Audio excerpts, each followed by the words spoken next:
Okay, so today I am recording a video from my kitchen. Reason why is the office is really loud. Our neighbors are like kind of playing. They have this band and he's playing really loud, so I couldn't record a video there. So instead of do a video a day, doing it in my kitchen.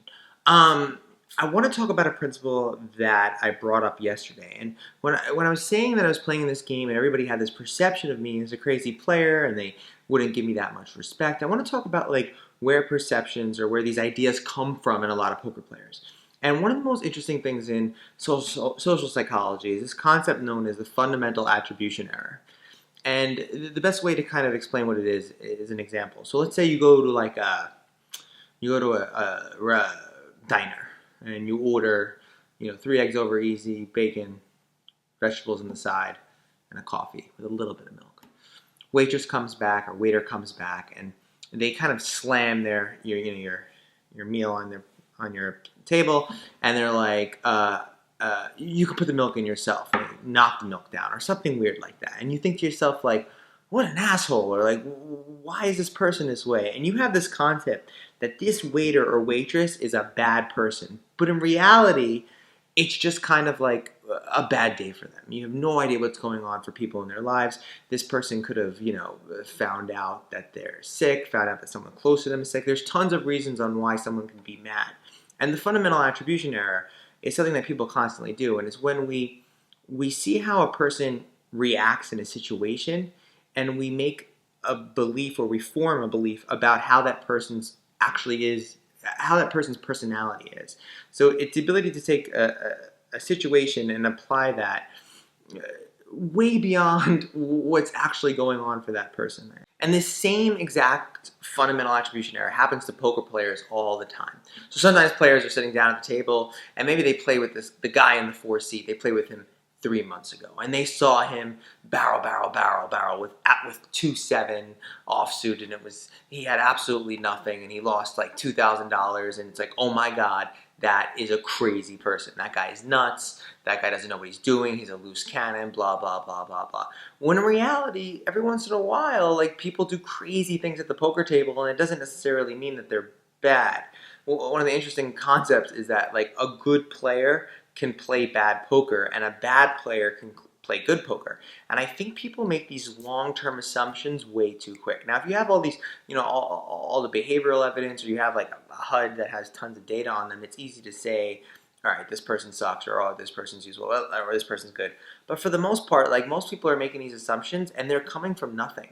So like one of the most interesting things is when we first started doing Beyond Tells, and I would have some of my students come in and I would show them like a video of someone, right? And I would say, like, read their behavior. What do you think they had? And they'll go like, they'll say something like, I know he's weak.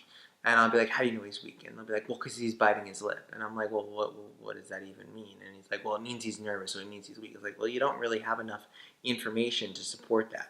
And I'm just saying that when it comes to poker, people can get better, people can improve, people can have bad days. I mean, there's multiple reasons on why people can change. And it's useful to, every once in a while, kind of refresh your concept of some of the regular players that you play with. It's very, very, very useful to do that, especially if you've been playing with regs for a long time. And like, let's say you're at a home game and you have this concept of this guy, and slowly he does some work on himself. He improves his game a little bit. You may not be taking the best lines or may not be playing optimally against him because the person that you thought you were playing, the person you think you're playing against is actually completely different. He's a much better poker player. And I tend to think that poker players just make this attribution error way too quickly. A couple seconds, they know if this player is good or bad, or they know X, Y, and Z, and you really need more time. That's my video for today. Yeah, let me know. Ideally, I'd like you not to make the fundamental attribution error in life. I always like to give people the benefit of the doubt. So if I meet a guy or meet a girl and I think that they're not really my kind of person, or I think they're an asshole or something like that, I'd be like, you know what, maybe it's a bad day.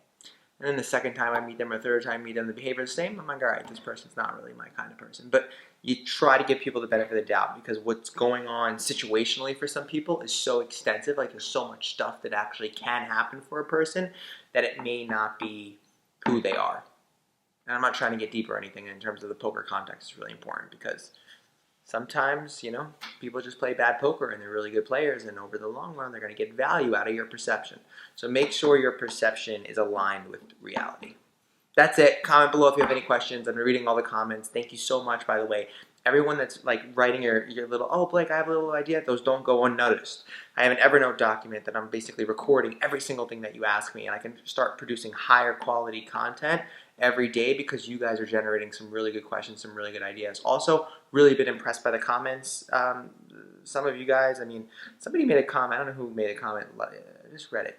A comment about quantitative or qualitative, whoever that was a really good comment. I'm going to comment on that. So anyways, comment. Thanks. I'm going to go back to probably going to play Battlefront. I'm going to answer some comments, and I'm going to play this new game, Battlefront Star Wars. Pretty fun. All right, anyways.